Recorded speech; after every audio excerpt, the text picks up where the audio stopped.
You don't need much to get the party started. All you need is a brain and time. Management and security kind of go hand in hand. Can't have one without the other. Most security, like cybersecurity tools like React, after the damage is done, pretty much. If you have a breach or you're getting stolen credentials, that's the right of them. You know what I mean? The left of it is you want to prevent the attack. Welcome to The Growth Switch, the podcast where we explore the strategies, struggles, and breakthroughs of bold business leaders. I'm your host, Jules Fox, growth strategist and lead content creator at Aries Media. I'm here to uncover how today's top brands are scaling, overcoming challenges, and unlocking sustainable success.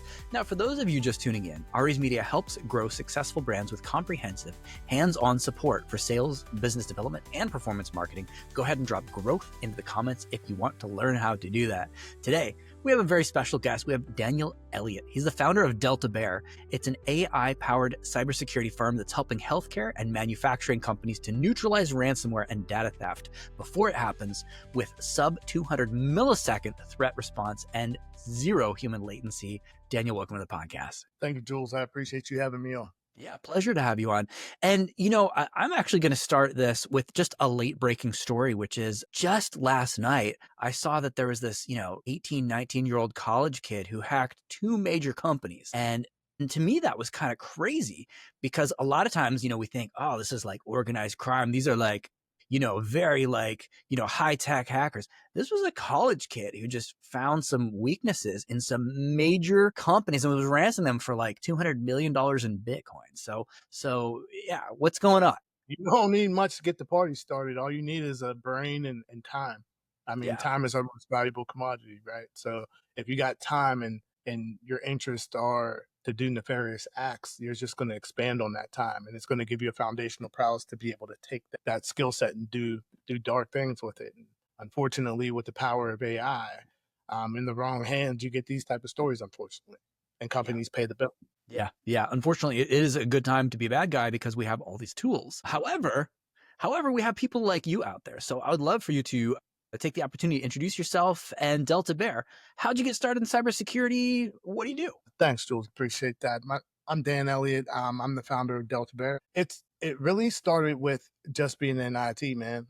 It's such a big umbrella, and cutting my teeth through it more than 15 plus years ago. It was all about how can you help keep the internet connected, right? That's what it was always about, just getting connected, faster speeds. But then as technology ages, it gets utilized in different ways and it grows, and that's what you want. You want to foster the tech growth, but then through that, you have bad actors. So you already know that the days of old used to be Trojans and just, malware and maybe the occasional virus or, DDoS attack. And it's advanced so much from there. So going and growing through all that, I got to see a myriad of changes of the landscape.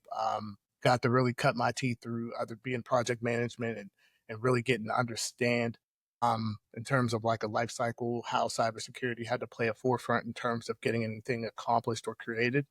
And it's led me all the way to where we are today. I got to see how it impacted small to medium businesses as an MSP at my last role where I was the CIO. And that was one of my more technical initiatives. And it was how do you get these people secure in these environments that they grew up not knowing about?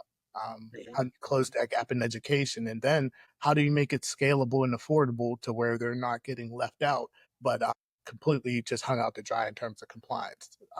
There's a myriad of questions that go with that. And especially in today's landscape, most don't know what to do.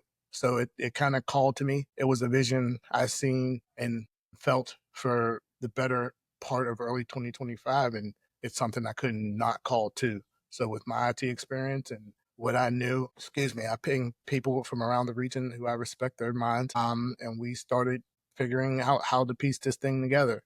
And with that, collaboration became exploration. And here we are today. Now we're Delta Bear, which is bridging enterprise and architecting resources. Yeah, absolutely. Very much needed.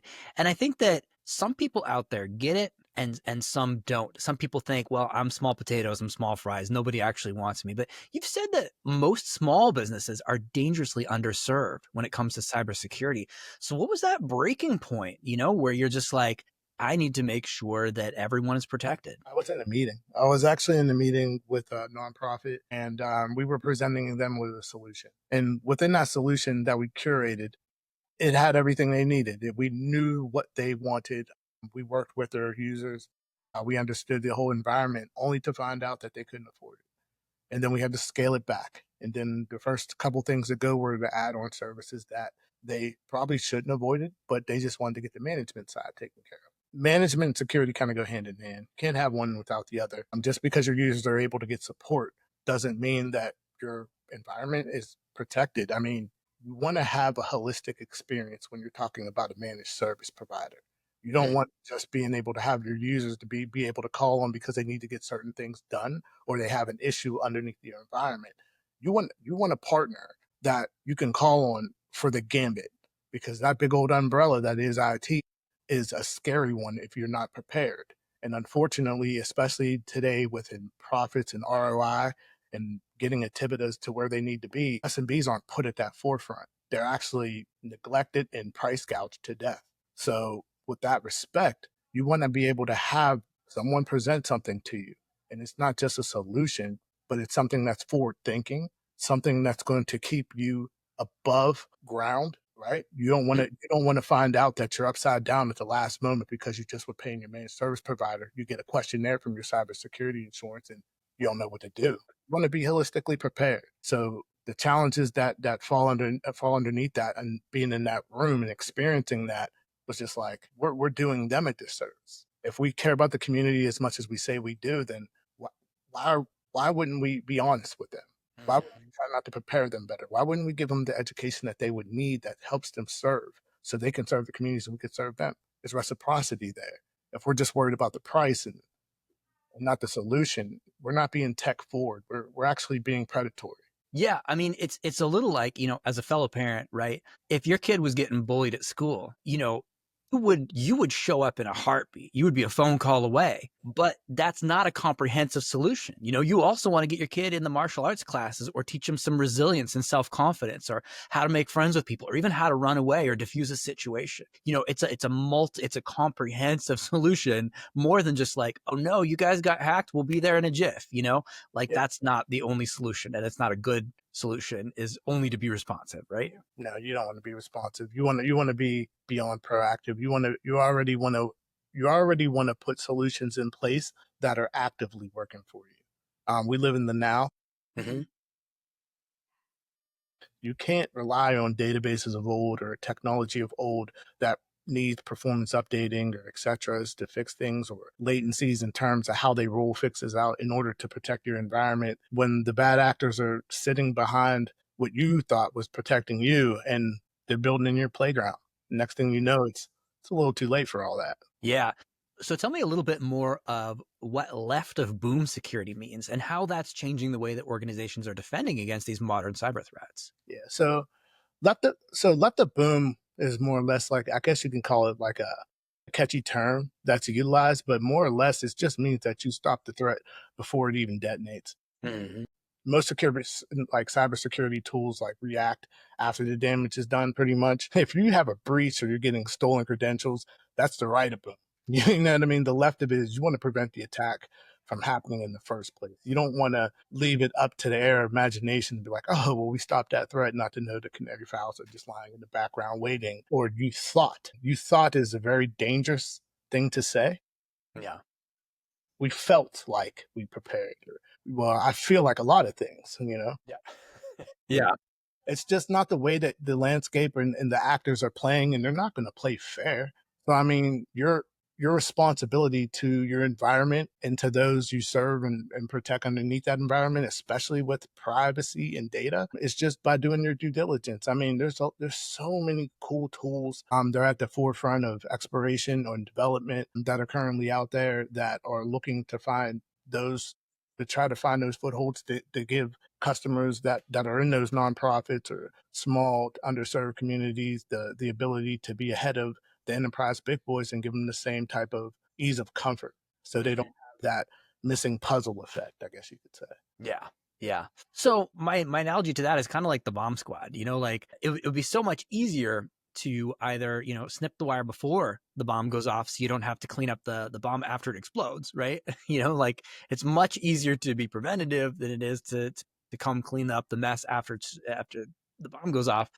But even more than that is teaching people, hey, don't let strangers in here to place the bomb in the first place, right? Like, Absolutely. yeah, We don't play catch up. We cut the wire yeah. before it hits the fuse. So, what makes kernel level protection different from what most MSPs are offering? Because I mean, and you know, with the awesomeness that is the Cyber Crucible team and Hmm. being able to get in the weeds within Dennis and him giving me a lot of education about the deepest layers of systems and operational cores that we hold so dear to us on what kernel level protection is. It's literally that. It's your operator system core. It's where ransomware, rootkits, advanced attackers try to hide. And for most security tools, they just don't live there. They just Yeah. and that's just how we stop threats before they can even start. And a lot of what the Cyber Crucible team does and doesn't leave to the air imagination is we'll put it out there. We'll put it out there. We'll demo it for you. We will show you where you're misaligned in terms of where you believe your protection starts and stops. And to see it in action is another thing than just seeing a video, seeing a PDF or a demo. So, you know, you think about your computer like a building. Mhm. Most tools guard the doors and the windows. Kernel level protection, we're inside the foundation, the ones you want on your Yeah. side. Yeah. Yep. Smart. Now, I think one of the biggest challenges that you may face, and I don't want to put your words in your mouth, but is the people themselves, maybe skeptical CEOs who think they're already protected, or that they're like, hey, we have Norton antivirus. I don't think that we need this.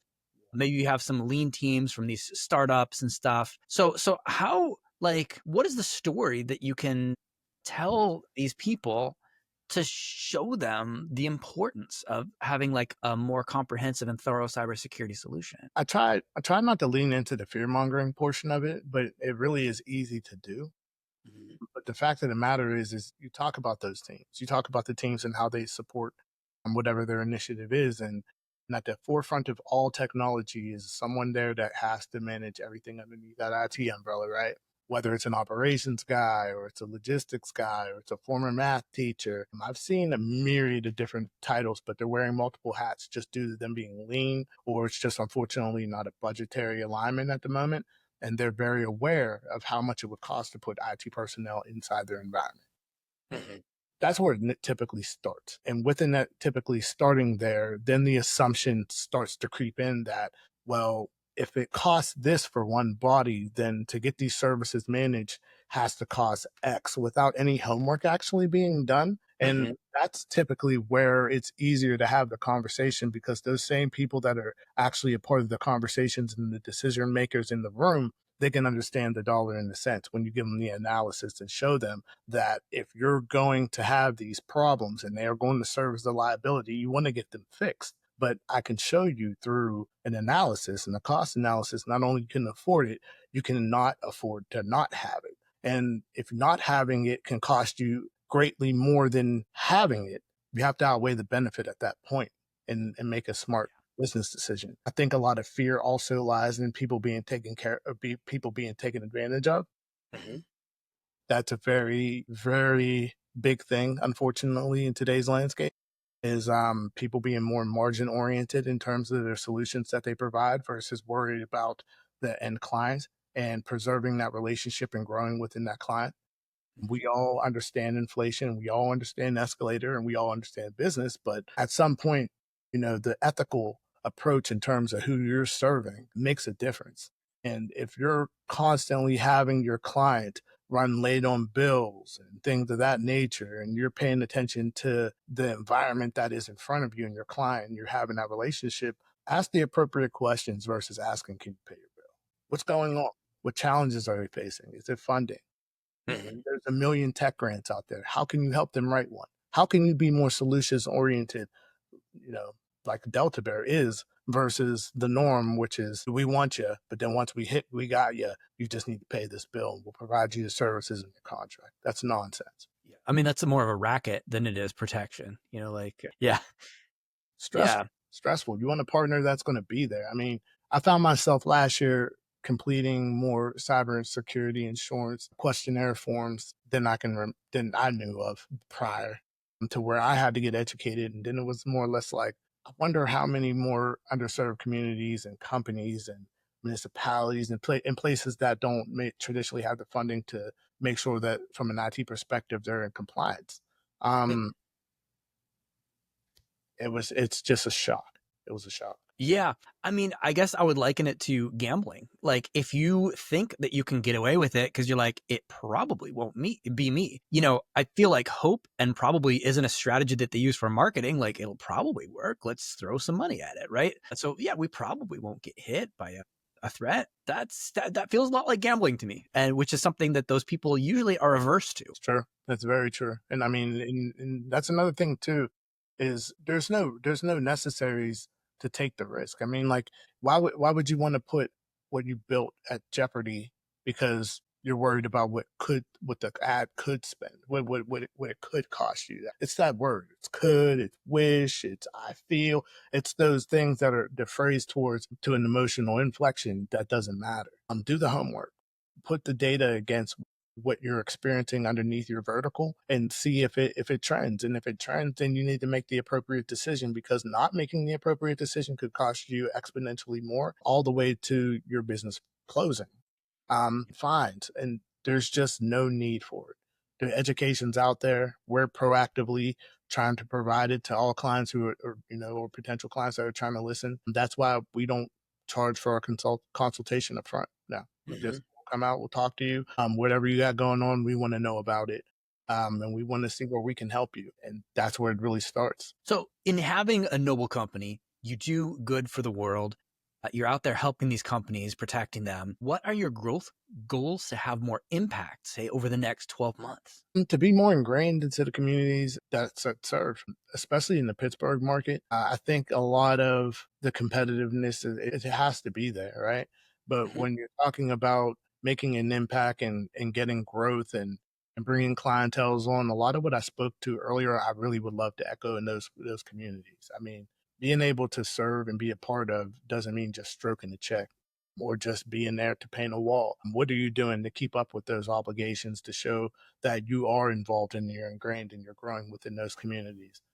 That's what Delta Bear is really going to be focused on as we're when we get back to in terms of a reciprocity piece. Because as corny as it sounds, Delta Bear does care, and then and that's I always think of Care Bear stairs and the Care Bear shooting the stuff in the stomach and all that, but I liken it to that. We're arm in arm and we're business together. We're partners, but we're also partners in this thing we call life. And I don't take that for granted. So as we're serving, make sure that we have a very big piece within the community so that we're growing within them. So as we grow, bring on clients, want to really start to get our name out there via word of mouth and referral in terms of our community actions and being a part of these communities that we serve. Mhm. Yeah. Yeah.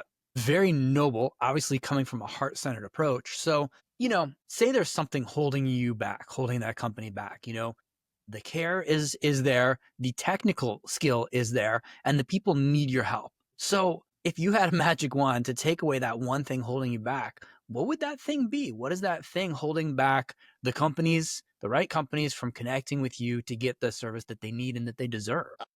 Just more understanding. I mean, more progression in terms of outreach. I don't want to be cliche and say marketing, because I mean anybody can pay dollar AdSense. I want, when you come across Delta Bear for it, I know exactly what I'm getting.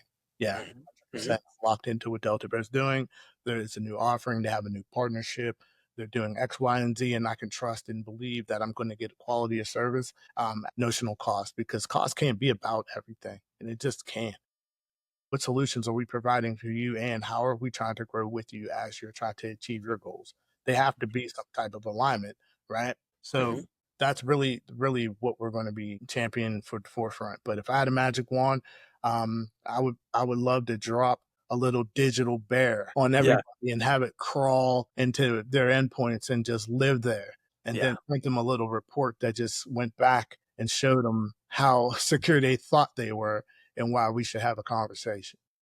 I love it. I feel like there's definitely like a cartoon possibility there. Maybe you should take that idea and run with it. And Yeah, man, but like that.